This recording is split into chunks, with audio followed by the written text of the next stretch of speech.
Welcome to a new lesson on a quick recap on map, reduce, and combiners. In this lesson, we would do a quick recap on the things we have learned till now. First one is the theory which we need to keep in mind while designing a solution. And in the next lesson, we'll do a recap on the code side what we have learned till now. First thing that we need to keep in mind when designing a map-reduce solution is to divide the solution into two phases, the map phase and the reduce phase. It is always to be remembered that the map would take input as a split which would have multiple records. For each record line, map function would be called and it would break the input record line into keys and values. We should smartly design our map logic so that at the reduce phase, when we look at the values from the same key, we should be able to reach to the objective which we wanted to bring about with the execution of the job. Next thing to be noted is that the input to reducer is in the form of key and list of values, and the result is in the form of pair of keys and values. Also, we should keep in mind that the map logic may be executed on a different machine and reduce on another machine on the network. This transfer of keys and values from all the map machines to the reducer machines is all taken care by Hadoop itself. We need not write any network programming to do it. We just need to smartly design the map logic and the reduce logic which turns the record into the keys and values pairs, and all the values of the same key are processed at the reduce phase to produce the result. The whole process of smartly transferring the data is all managed by Hadoop, and that is done through shuffle, sort and partition steps. We would learn in details about these steps later in the course. Then we learn about the combiners. The idea of combiners is simple. Its only objective is to reduce the map output so that there is less amount of map output to be transferred to reducer. In jobs which produce a large amount of data, this step is critical to the performance efficiencies of the job. If there is a lot of map output that needs to be transferred to the reduce machine, it is a good idea to design a combiner function which reduces the map output, and thus there is less amount of data to be transferred. Combiners as well have input in the form of keys and list of values and output in the form of key and value pair. Again, let us go through a simulation on how things are working in MapReduce, and there we would also peek into what we are going to learn in the later stages of this course. First of all, map would in most cases get the input split locally. Remember, Hadoop does its best to allocate maps tasks on the machines where data split is locally present. This won't be a possibility always, but Hadoop would try its best to do so. This split is processed by map logic to produce output result. Hadoop sorts and groups this map output by key, and programmer need not code anything for this. Now in case if there is a combiner function designed, then this map output would be fed into combiner function.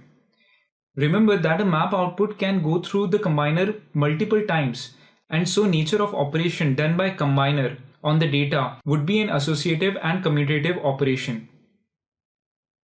Why map output is treated to combiner multiple times requires detailed understanding, which we would go through later in the course. This combiner produces the output result, and its idea is to reduce the size of the original map output. This map output has multiple partitions. Partitions are nothing but the portion of data that needs to go to the same reducer. These partitions are done by the partitioner function. We would as well learn in details about the partition function and how can we use it in our solution cases.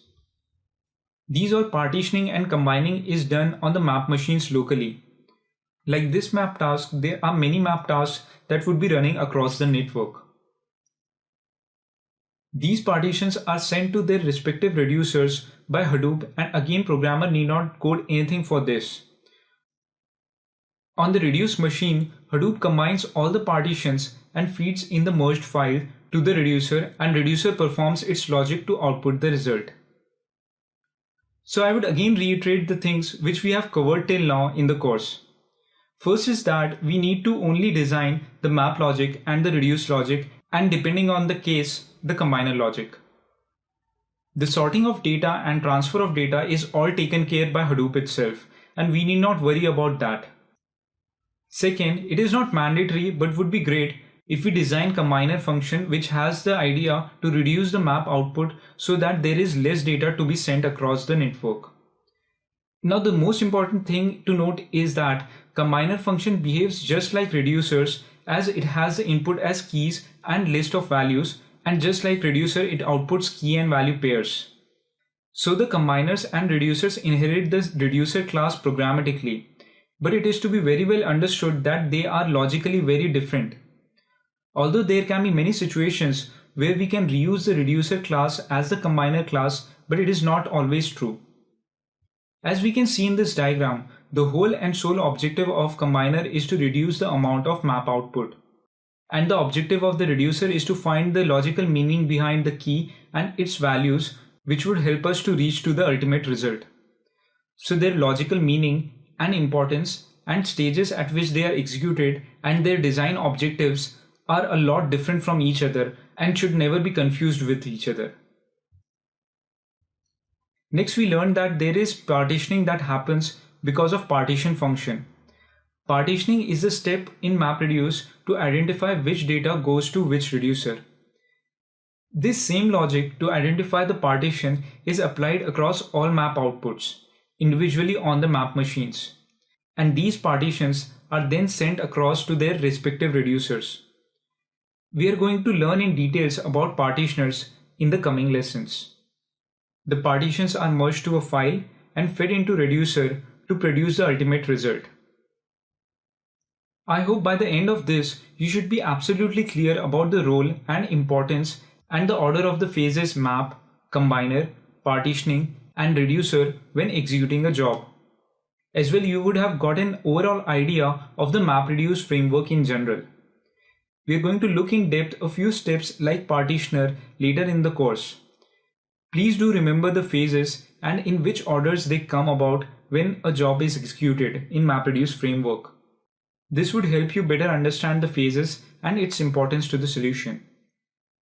In the next lesson, let's just do a quick recap on code side of the things.